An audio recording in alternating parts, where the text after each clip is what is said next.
The government is pushing to implement a number of water projects in the April 24 fiscal year.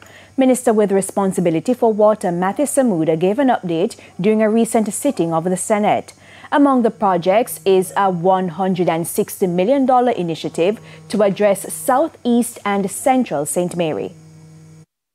Developing the Jordan Run well number 3, which will connect into the water system from Highgate and go right into Southeast as well.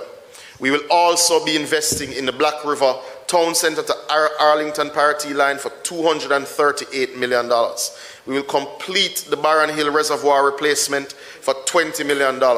We will also do the initial distribution work in Rock River, Clarendon, Mr. President, ahead of the new dam being built at a cost of some $75 million, Mr. President.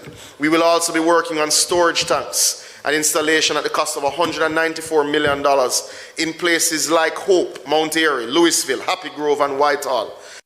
And Mr. Samuda also gave an update on the water project for residents in St. Anne served by the Minard Well. Last month, residents protested the lack of water. Operations were restored at the Minard facility on Sunday, March 24th.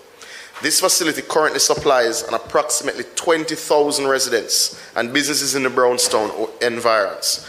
And though it is still only running at 60%, we're happy to have it back online as we have been trucking exclusively in this area for the last 2 months. Mr. President, this will help the areas of Brownstown, Huntley, Liberty Valley, York Castle, Stanfast, Goshen, the Minard Hill, Orange Hill, and Benin. Education Minister Favour Williams says the government is well advanced in implementing initiatives